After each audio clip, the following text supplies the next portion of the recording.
The war room was filled with tension.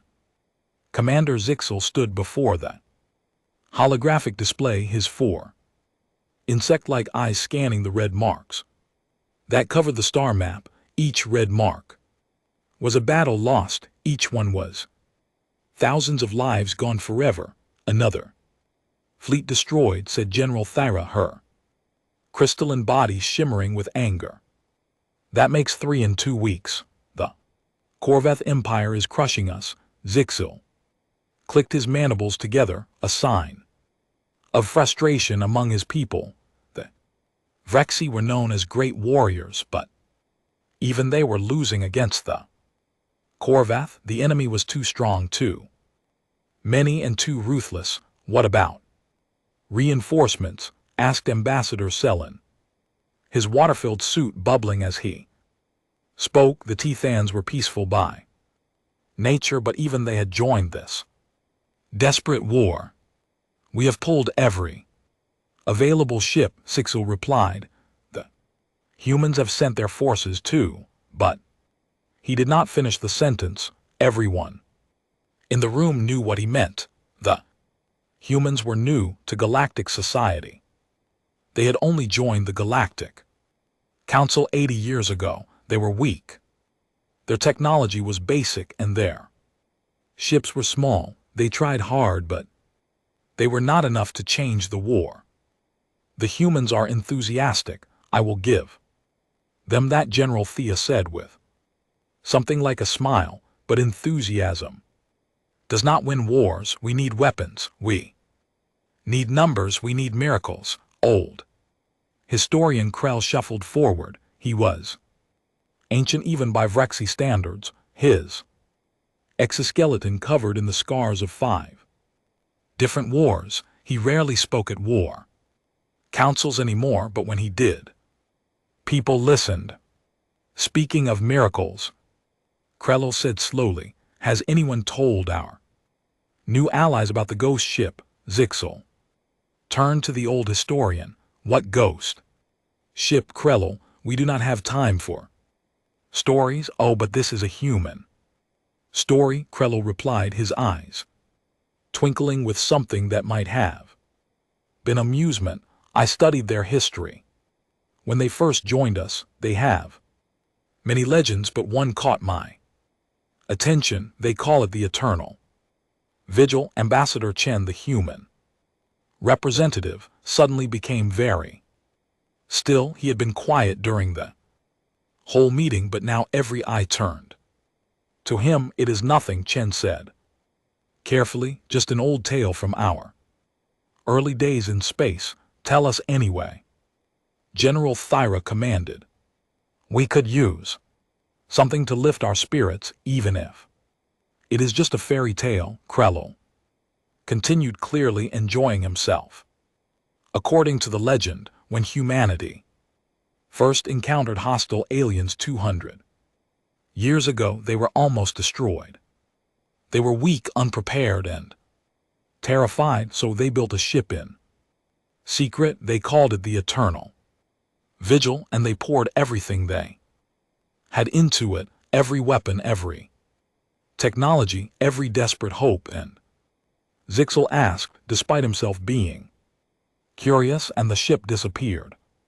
Krell said, some say it was destroyed in its first battle, others say it never existed at all, but the humans whispered that it was out there somewhere, fighting battles beyond known space, waiting for the day humanity needed it most. The room fell silent for a moment.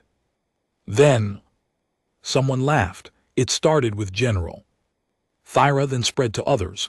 A doomsday weapon that disappeared, Thyra said, her crystalline body vibrating with laughter. Humans and their stories, they compensate for their short lives with big tales. Every young species does this, Selin added, though not unkindly.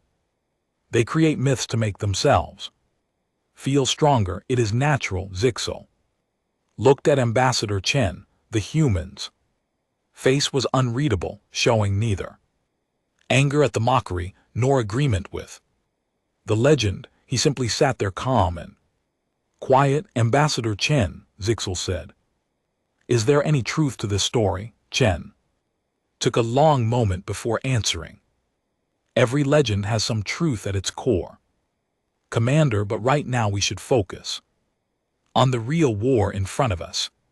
The meeting continued, but the mood had shifted slightly. The story had been a brief distraction from the grim reality they faced. Plans were made, strategies discussed, but everyone in that room knew the truth. They were losing. Over the next 3 weeks, the situation grew worse. The Corvette Empire was not just winning, they were destroying everything in their path. They did not take prisoners, they did not negotiate, they simply conquered and killed. Zixel watched another battle report with growing horror. An entire civilian convoy had been wiped out, 30,000 lives gone in minutes. How long until they reach the core worlds? He asked his tactical officer. 2 months, maybe less.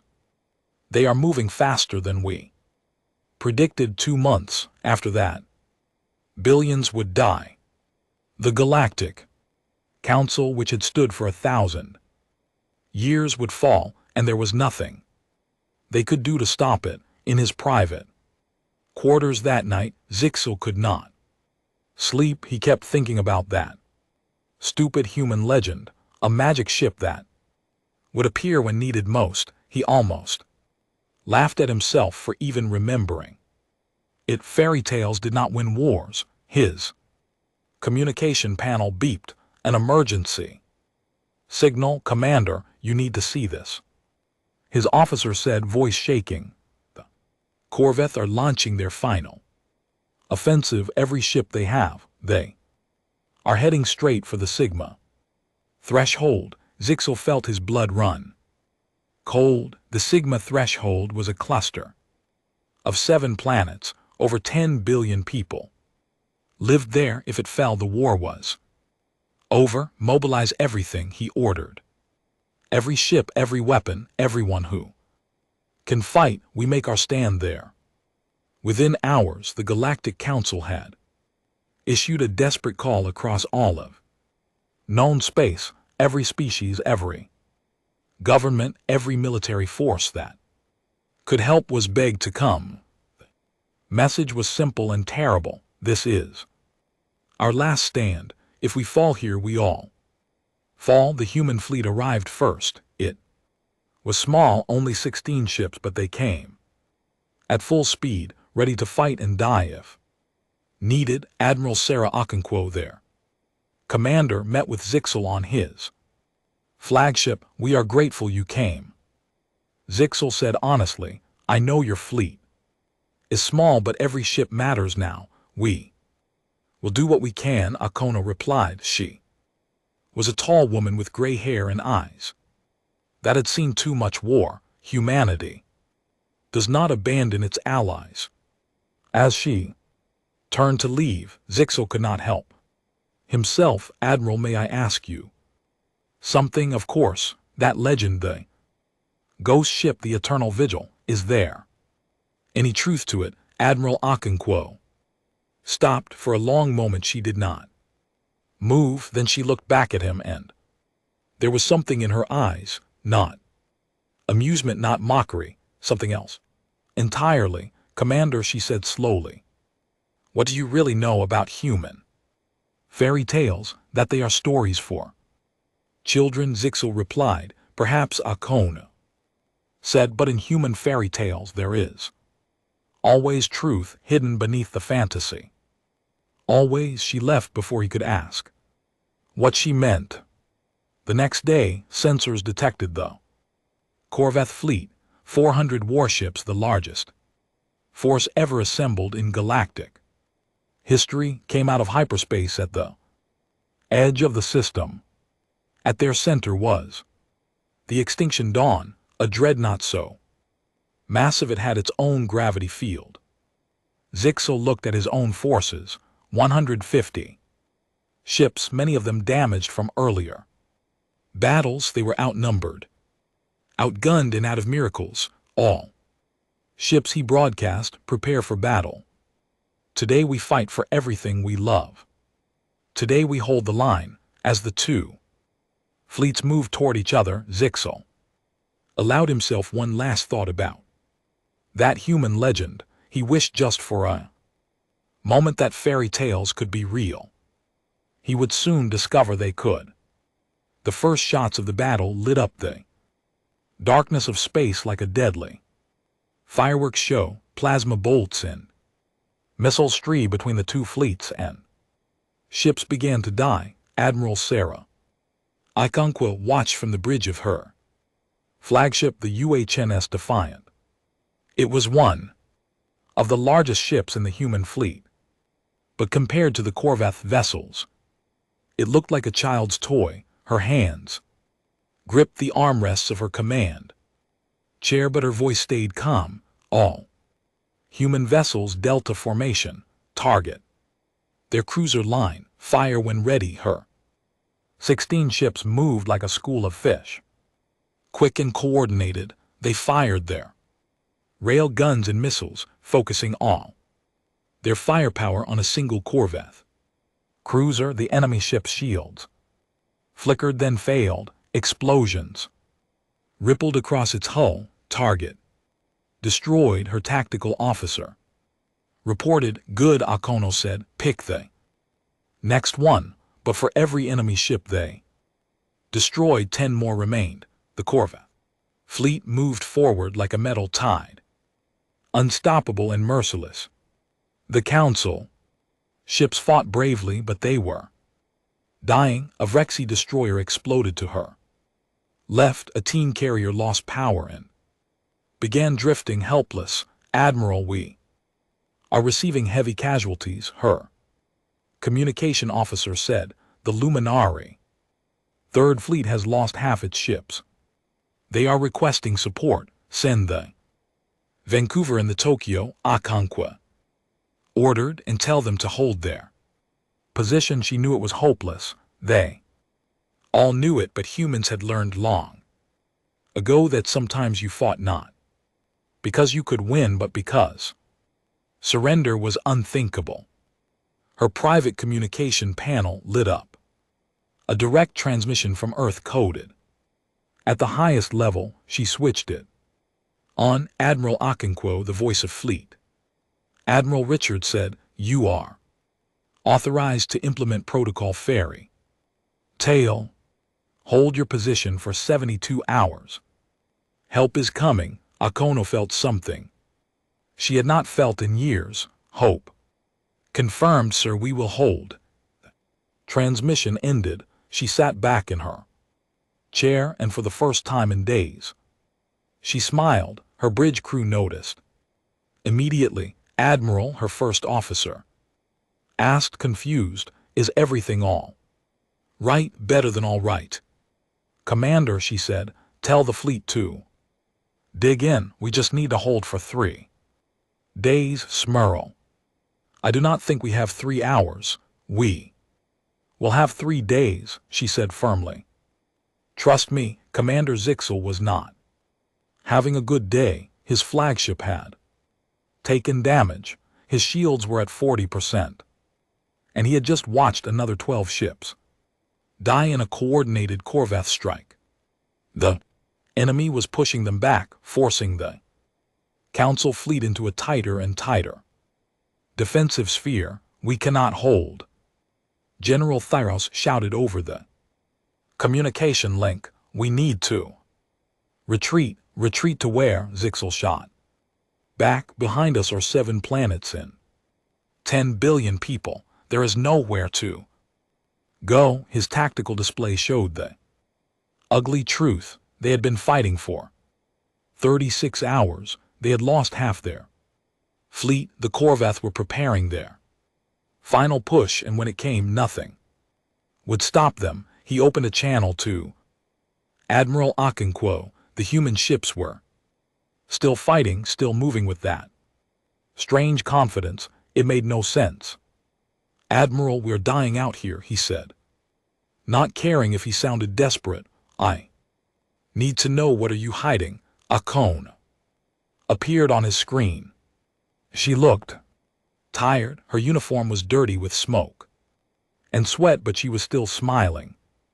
That strange smile. Commander, tell me something, she said. How much do you really know about human fairy tales? What, Admiral, this is not the time. They always have truth at their core. She continued, as if he had not spoken. Every fairy tale, every legend, every story we tell our children, there is always truth hidden inside. Admire, I do not understand. You will, she said. Very soon. Just hold your position for another 36 hours. The communication ended before he could respond. Zixel wanted to scream in frustration, but another explosion rocked his ship, and he had to focus on survival. The hours crawled by. The Council fleet pulled back to their final defensive line, a sphere formation around the most inner planet. It was a formation of desperation. Once they were pushed from here, there was nothing left. The Corvette knew it too. They circled like predators, preparing for the killing blow. All ships, this is Emperor Vorach. A voice boomed across all communication channels. The Corvette leader himself was speaking. You have fought well, but you have lost. Surrender now and we will make your deaths quick. Resist and we will burn your world slowly. You have 1 hour to decide. No one answered. There would be no surrender. Not today, not ever. Zixel checked his chronometer. 34 hours had passed since the battle began. If Okonkwo was telling the truth, they only needed to hold 2 more hours. But 2 hours seemed like an eternity. Commander, his sensor officer suddenly shouted, I am detecting a hyperspace signature. Corvette reinforcement. Zix asked, his heart sinking. No, sir, it is coming from the opposite direction, from outside the system. And Commander, the signature is massive. I have never seen anything this big.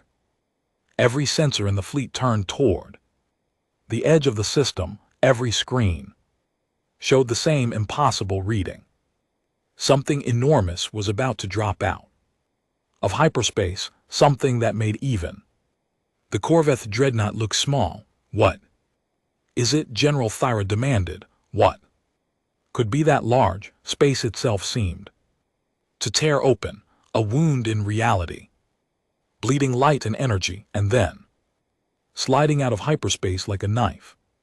From its sheath the ship appeared. It was a monster, 5 km long, bristling with weapons from bow to stern. Its hull was dark gray, covered in scars and burn marks from countless battles. Whole sections looked like they had been destroyed and rebuilt multiple times. It was a ship that had been to war and back over and over again, and on its side, in letters that glowed with faint light, was its name, Eternal Vigil. The bridge of Zixel's flagship fell completely silent. Every eye stared at the impossible ship. On their screens, it could not be real. It was a legend, a fairy tale, a story to make people feel better, but there it was. That is, General Thyra whispered. That is impossible. Our sensors show parts of that ship are over 200 years old. Admiral Okonkwo's voice came over the general channel, and Zixel could hear the pride in her words. All council forces, this is Admiral Okonkwo. I would like to introduce you to the UHNS Eternal Vigil. The legend was never complete, Commander. The ship did not disappear. It was sent away. Sent away. Zixel managed to ask, where? On mission, Akono replied. 200 years ago. After humanity's first contact war, we realized how weak we were, how unprepared, so we made a choice. We Built the most powerful ship we could. Crewed it with our best and bravest, and sent it beyond all known space. Why? Zixel asked, though he was beginning to understand. To fight, Akonko said. Simply, to find every hostile species. Every dangerous enemy, every threat that existed beyond our borders. To battle them, learn from them, take their technology and survive, to become the weapon we needed to be, and to return only when humanity called them home. 200 years, Zixel breathed. 200 years of constant war, generations of war. Akono confirmed. People born on that ship who never saw Earth, families who lived and died in battle, all for this moment. The eternal vigil drifted forward, slowly, its massive form blotting out the stars. Every weapon on its hull began to power up, glowing with deadly energy. A new voice came over the communication channel. It was young but carried weight beyond its years. Council Fleet, this is Captain Marcus Chen of the UHNS Eternal Vigil. Apologies for being late. We were pretty far out when we got the call. We are here now and we are ready to help. Emperor Voronash's voice cut through the channel, filled with rage. You think one ancient ship will change anything? I will crush it, like I have crushed everything else. You are welcome to try, Captain Chen replied calmly. We have been away from home for a long time. We have missed a good fight, the Corvette Emperor screamed. Orders. 50 warships broke from their formation and charged toward the Eternal Vigil. 50 ships, each one deadly, each one armed with weapons that could crack planets. The human ship did not move. It waited, silent and still, like a sleeping dragon that had just opened one eye. All batteries, Captain Chen said, his voice still perfectly calm. Free fire. Target-rich environment, make them count. The Eternal Vigil came alive. Every weapon on its hull fired at once. Rail guns, plasma cannons, missile batteries, and things that Zixel could not even identify. The darkness of space turned into pure light and fury, and the Corvette ships began to die. The first Corv ship died in seconds. The Eternal Vigil's rail guns punched through its shields like they were made of paper. The second ship tried to dodge, but 3 missiles tracked it perfectly. Hitting its reactor core, it exploded in a ball of blue fire. Commander Zixel watched in stunned silence as the massive human ship carved through the enemy formation like a blade through cloth. It was not just firepower, though. The weapons were terrifying. It was the way the ship moved, the way it fought. Every shot was perfect. Every maneuver was exactly right. It fought like war was an art, and the crew had spent centuries perfecting it. Impossible. General Thyra whispered, no one fights like that. They do, Admiral Okonkwo said quietly. She was watching the battle with something like sadness in her eyes. When you have fought for 200 years, when you have faced enemies we cannot imagine, when you have lived your entire life preparing for war, you become something beyond normal soldiers. A Corvette destroyer tried to flank the Eternal Vigil coming from above while its companions attacked from the front. The human ship did not hesitate. It fired thrusters and rotated in space, weapons tracking both threats at once. The destroyer was hit by a weapon Zixel had never seen before. Some kind of focused energy beam that seemed to phase through its shields entirely. The ship simply came apart, torn into pieces by forces he did not understand. What was that weapon? He asked. Phase disruptor, Akono replied, taken from a Species called the Zalto, the Eternal. Vigil encountered them 90 years ago in the outer dark. They were extinct within a year, but the ship's crew learned everything they could first. Extinct, Sixel felt a chill run down his spine. The crew destroyed an entire species. The Zalto were slavers and murderers, Akono said flatly. They made a habit of capturing colony ships and torturing everyone aboard for entertainment. The Eternal Vigil made them regret it. That is what the ship does. It finds monsters and destroys them. Another group of Corveth ships attacked. The Eternal Vigil deployed clouds of small objects that spread out in a sphere around it. When the enemy ships came close, the objects activated. Space itself seemed to twist and fold. 3 Corveth cruisers simply collapsed inward, crushed by artificial gravity fields that bent reality itself. Singularity minds, Okonkwo said before Zixel could ask. From the Century Collective, they were a machine intelligence that tried to wipe out all organic life. The Eternal Vigil proved them wrong. How many species has that ship encountered? Zixel asked, his voice barely above a whisper. Hundreds, Okonkwo replied. The crew kept detailed records, hostile species, peaceful ones, extinct ones, and everything in between. Some they fought, some they helped, some they just observed and moved on, but they learned from all of them. The 50 Corveth ships that had attacked the Eternal Vigil were now down to 15. The rest were burning wreckage or vapor.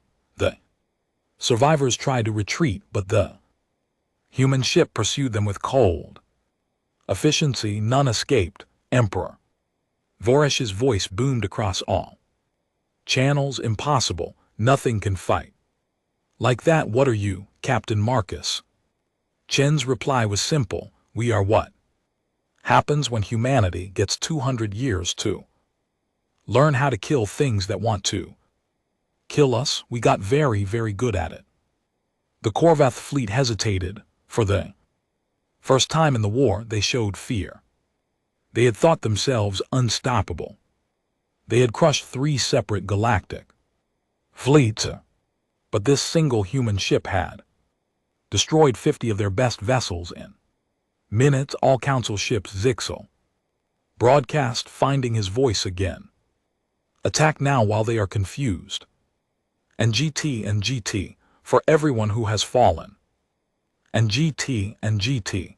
The council fleet surged forward with renewed energy. The appearance of the Eternal Vigil had changed everything. They were no longer fighting a hopeless battle. They were fighting alongside a legend made real. The human crew of the Eternal Vigil fought with mechanical precision. There was no wasted movement, no unnecessary communication. They had been doing this for so long that they moved like parts of the same machine. Captain Chen stood on his bridge, watching multiple screens at once, calling out targets in a calm voice. Frigate cluster at Mark 37, target there. Command ship first, destroyer wing. Approaching from lower arc, deploy. Counter missiles, dreadnought is charging. Weapons, prepare phase shields. His crew responded instantly. They ranged in age, from teenagers to elderly, all wearing uniforms that looked old-fashioned by modern standards. These were people who had been born on this ship, raised on this ship, and would probably die on this ship. War was not something they did, it was who they were. Captain, his tactical officer said, the Corveth dreadnought is moving to engage us directly. Chen allowed himself a small smile. Good, that is what we are here for. All power to forward shields. Load the heavy rail guns with armor-piercing rounds. Let us show them what a real warship can do. The Extinction Dawn was The pride of the Corvette Empire, it was 3 km long and mounted enough weapons to destroy entire fleets. Emperor Vorach himself commanded from its bridge, and he was furious. Bring that human ship down. He screamed at his crew, I do not care what it costs. Every ship support the Extinction Dawn. We will destroy this. Ghost together, 200 core of warships chain course, all moving to support their Emperor's attack. They formed a massive battle formation, a wall of metal and weapons that filled space. Against any normal fleet, it would have been overwhelming, but the Eternal Vigil was not a normal ship. Captain, they are all coming at us, the censor officer reported. I can see that, Jen replied calmly. Tell me, how long has it been since we fought something that actually challenged us? 73 days, sir. The Battle of the Burning Stars. Too long, Chen said with a slight smile. All crew, this is the captain. We are about to engage the entire Corvette fleet at once. Remember your training. Remember why we are here, and remember that every battle we win is one more day humanity survives. Make every shot count. Eternal Vigil turned to face the incoming horde. Behind it, the council fleet watched in amazement as the single human ship prepared to fight what should have been an impossible battle. They are insane, General said. No, Admiral, Okonkwo replied quietly. They are the most sane people in this fight. They know exactly what they are doing. The distance closed. 1,000 km, 500, 100. Then the Extinction Dawn fired every weapon it had, and the space between the two ships turned into a storm of death. The Eternal Vigil shields flared as they absorbed the incredible amount of firepower. Colors rippled across the invisible barrier, blues and purples and shades that did not exist in nature. The shields were adaptive, changing their frequency and strength in response to each type of weapon. It was technology that should not exist, but it did, because the Eternal Vigil had taken it from enemies defeated long ago. Shields holding at 60%, the defensive officer reported. They are hitting us with everything, but we can take it. Return fire, Chen ordered. Full spread. I want that dreadnought hurting. The Eternal Vigil's weapons blazed. Not just the standard rail guns and missiles, but exotic weapons collected from 100 different battles, phase disruptors that ignored shields, plasma lances that burned through armor like butter, graviton beams that crushed hull sections, and the old reliable rail guns, firing metal slugs at a fraction of the speed of light. The Extinction Dawn shields began to fail under the assault. Vorn watched in growing horror as systems started to go offline. His ship was the most powerful vessel in the Empire, and it was being torn apart. All ships concentrate fire on that human vessel, he screamed. Bring it down. The other Corvette ships added their firepower. The Eternal Vigil was now taking hits from over 100 different weapons at once. Parts of its hull began to glow red from the heat. Small explosions rippled across its surface, and armor plates failed. Shield failure in sections 7 through 12. The defensive officer reported. Hull breach on deck 15. We are taking damage. Aru power from non-essential systems, Chen ordered. His voice still had not changed, still calm, still controlled. Seal damage sections. Continue firing. Admiral Okonkwo watched the battle with her heart in her throat. The Eternal Vigil was wounded now, bleeding atmosphere and fire into space. But it kept fighting, kept moving, kept striking back with everything it had. They cannot win, General Thea said. There are too many, even that ship cannot stand against the entire fleet. Watch, Akonko said simply. The Eternal Vigil changed tactics. Instead of sitting still and trading blows, it began to move. It accelerated forward, straight into the heart of the Corvette formation. It fired thrusters in patterns that made it dance through space, dodging some attacks while absorbing others, and as it moved it fired constantly, picking off enemy ships one by one. That is impossible, Zixel said. Nothing that large should be able to move like that. The crew has been practicing for 200 years, Akonko replied. Every single person on that ship knows their job perfectly. They have fought in every possible condition, against every possible enemy. This is just another Tuesday for them. The Eternal Vigil dove under the extinction dawn, so close their shields touched and sparked. At point-blank range it fired every weapon on its upper hull directly into the dreadnought's exposed belly. The effect was devastating. The extinction dawn's shields collapsed like a broken window. The massive dreadnought shuddered as explosions ripped through its lower decks. Fire bloomed in the vacuum of space, quickly snuffed out, only to be replaced by more fire. The pride of the Corvette Empire was dying. Emperor Vorash grabbed the arms of his command chair as his bridge shook violently. Alarms screamed from every console. Half his crew was already dead or injured. His mighty ship, the vessel that had destroyed entire fleets, was being torn apart by a single human warship.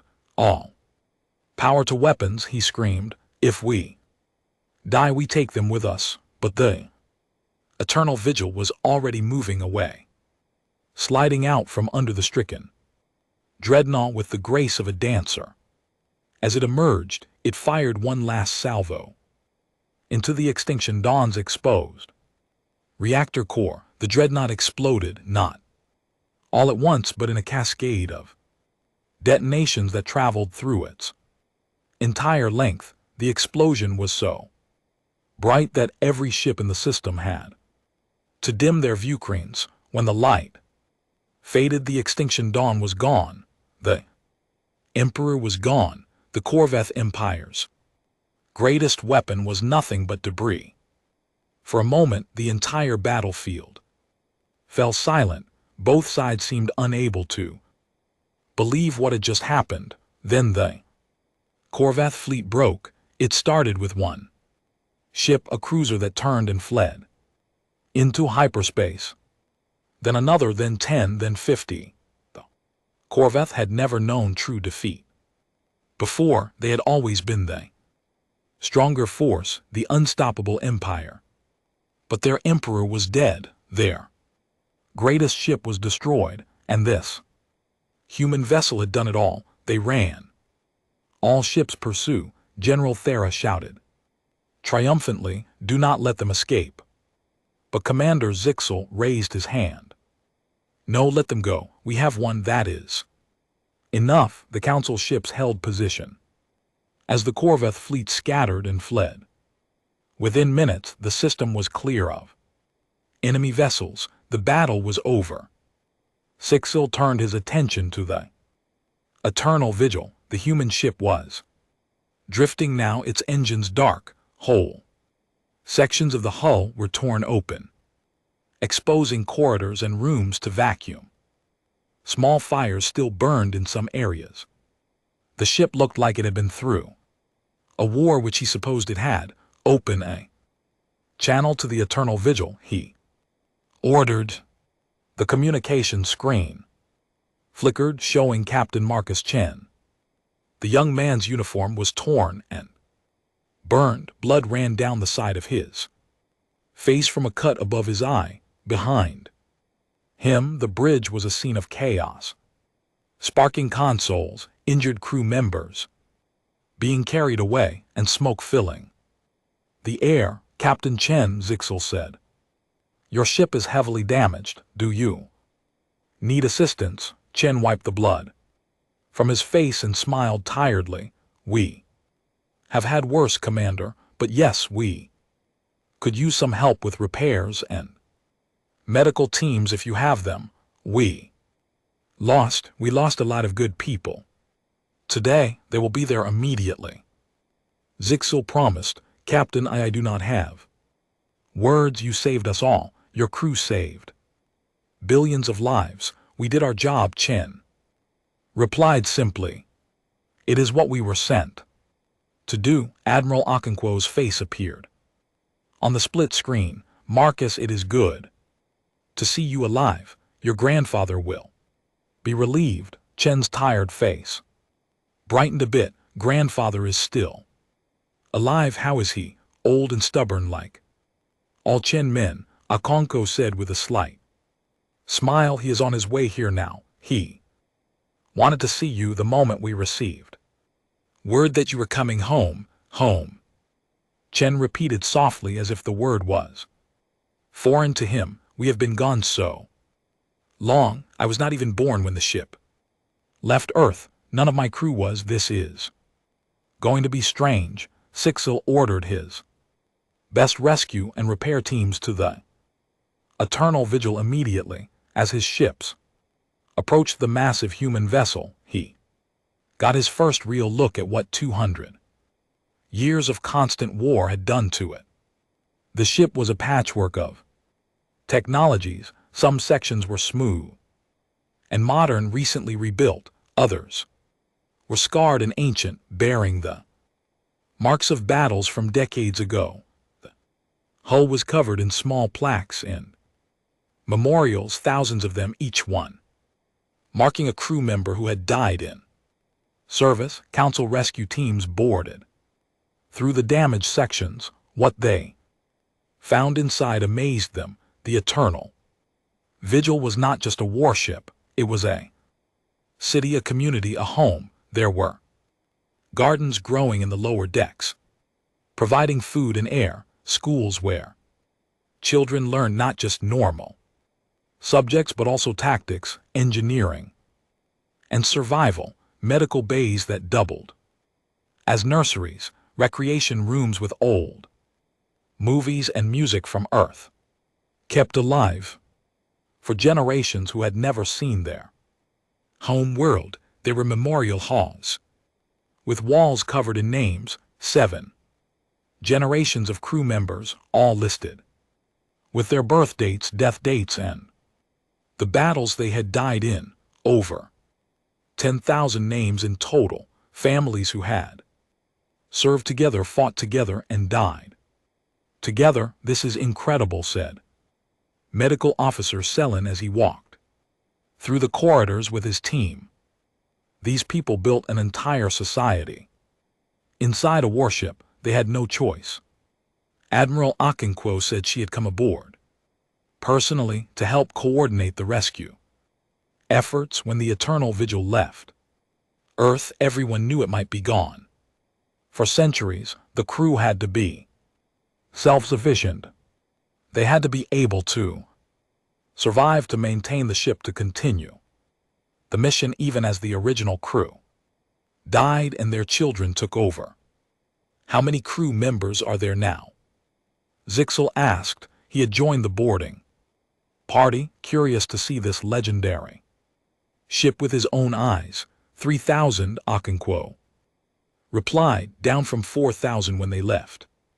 They have fought 847 battles in 200 years. Every person on the ship has lost friends, family, loved ones, some multiple times. They found Captain Chen in the main bridge directing repair efforts. Despite his injuries, his crew worked around him with practiced efficiency. No one seemed panicked or frightened. They simply did their jobs as they had done 1,000 times before, Captain Zixel said as he Approached, I must ask, how did you do?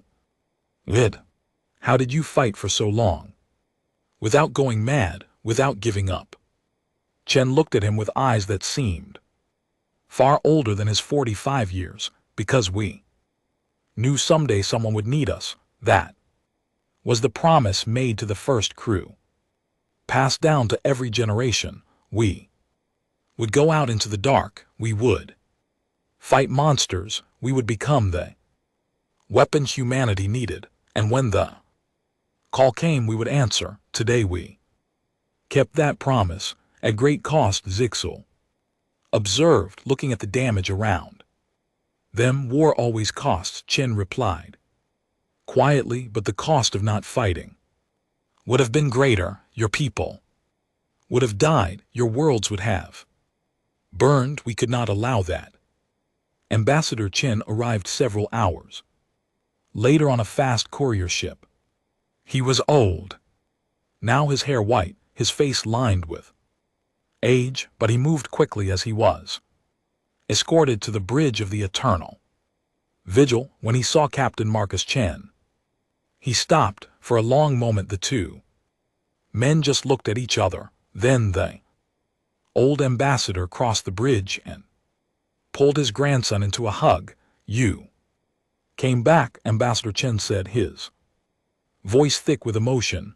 I promised I would, Marcus replied, returning the hug. Great-grandmother made me swear. Before she died, she said, no matter how long it takes, you bring this ship and its crew home. So here we are. Your great-grandmother would be proud, Ambassador said, pulling back to look at his grandson properly. She was the first captain, you know. She started this whole impossible mission, and now you have finished it. Not finished, Marcus corrected gently. Completed one mission. But there is always another war, always another threat, the Eternal Vigil, and its crew will be ready when needed. Repairs continued through the night. The Council sent every resource they had to help fix the damaged human ship. It was the least they could do for the vessel that had saved them all. General Thera visited the ship personally to thank the crew. She found them in one of the memorial halls holding a service for those who had died in battle. Over 300 crew members had been killed in the fight against the Korvath. Their names were being added to the wall, joining the thousands who had come before. We will never forget what you have done, Thyra said to the assembled crew. Your names will be remembered across the galaxy as the soldiers who saved us all.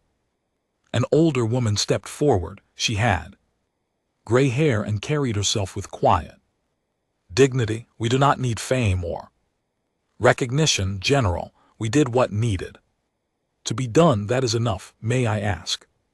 Thyra said carefully, what will you do? Now will you return to Earth? Surely you have earned rest. The woman looked around at her fellow crew members.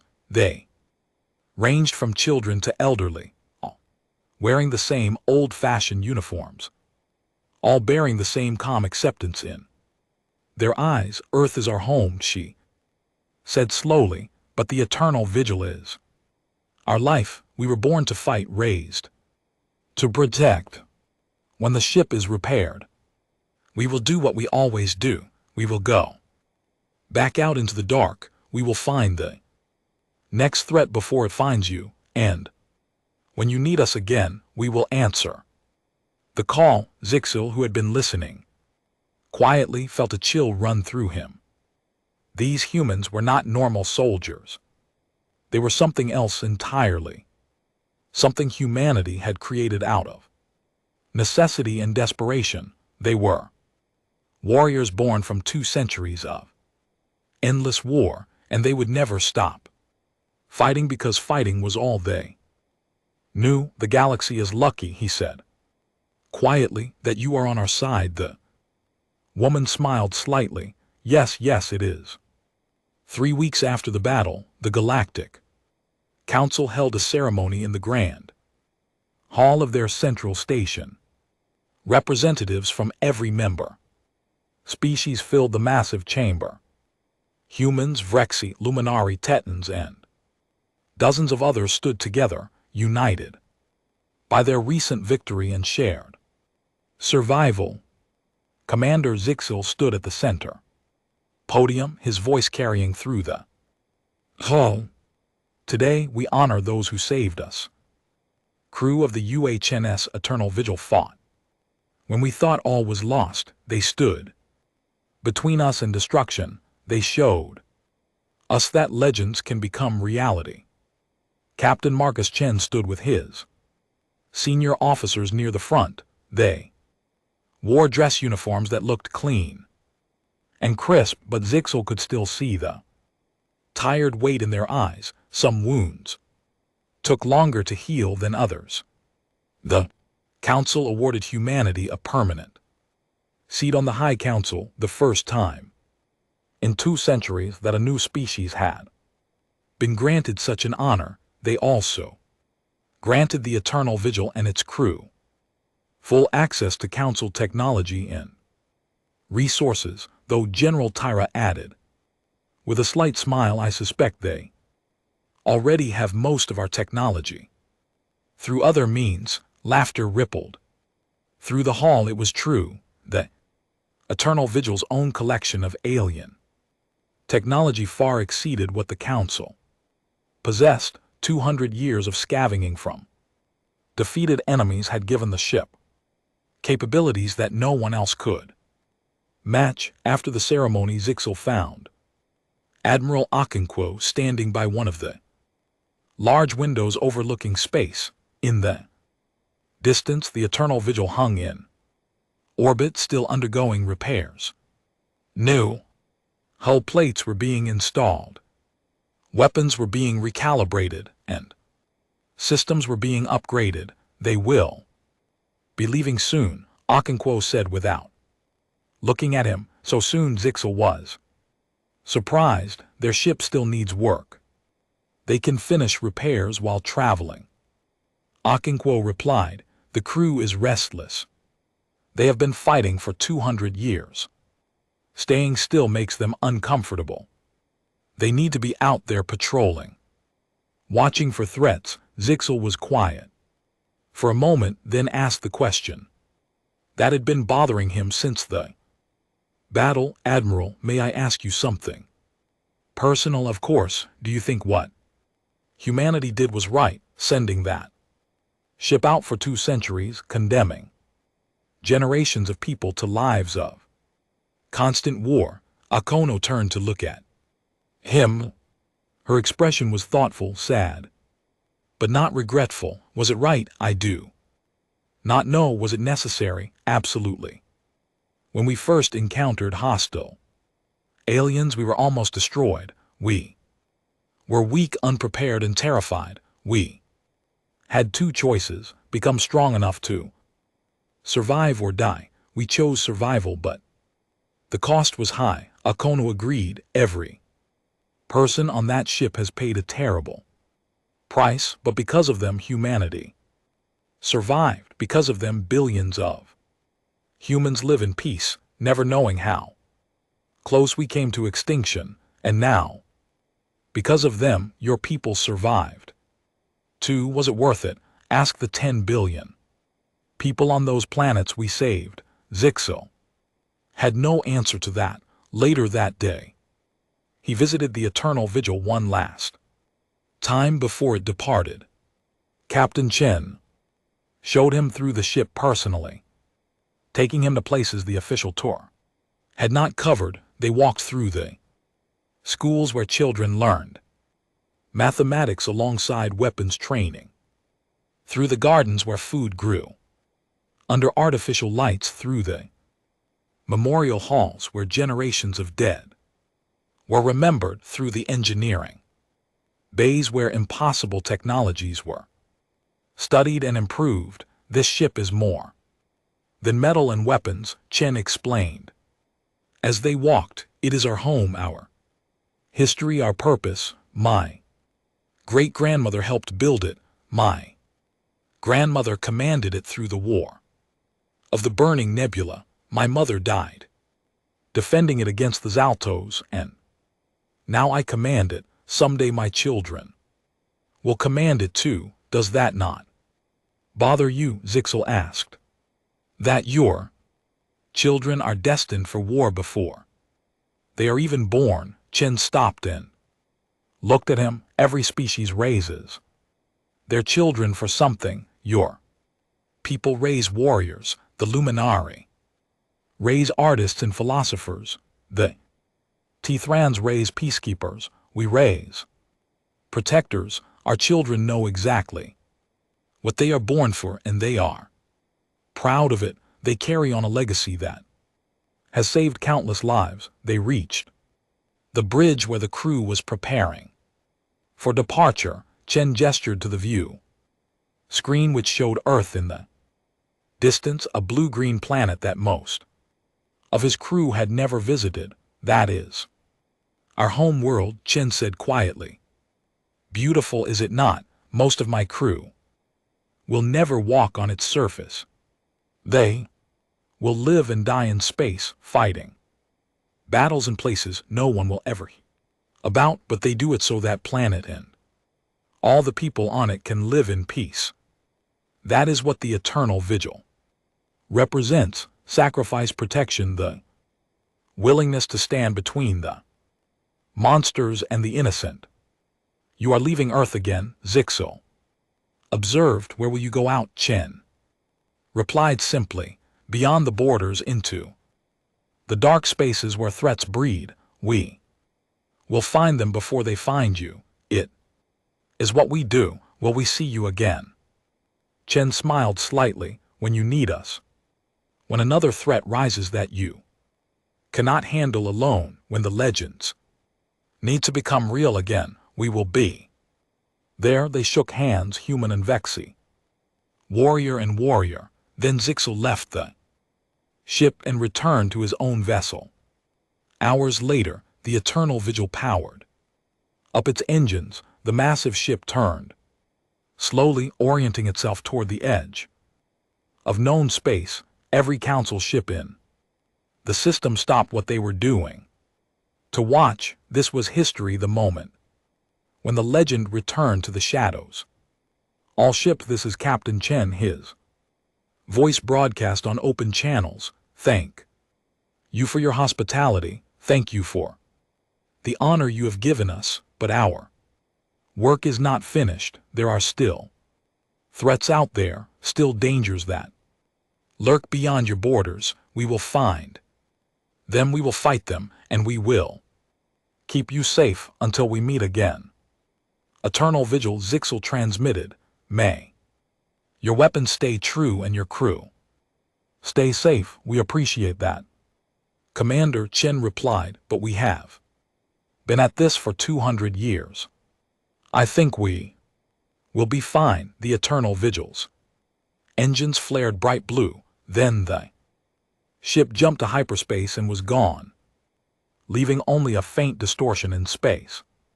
Where it had been, Commander Zixel stared at the empty space for a long time. Finally, Admiral Okonkwo's voice came through his personal communicator.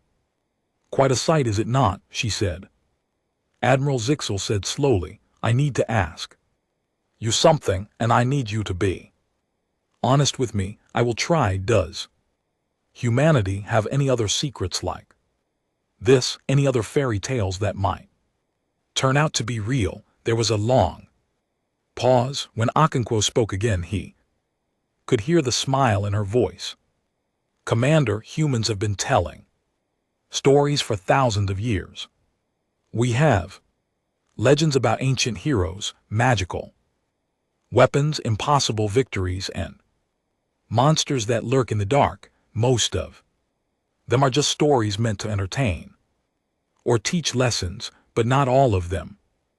Another pause. Let me tell you something about humanity, Zixel. We are very good at two things: creating stories and making them come true. The Eternal Vigil was one story. There are others, some are just tales, some are possibilities, and a few are already real, waiting for the right moment to appear. That is not reassuring, Admiral. It is not meant to be, Akono replied, but consider this.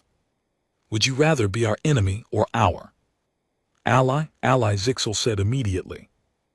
Definitely ally. Good answer, Akono said, because we protect our allies.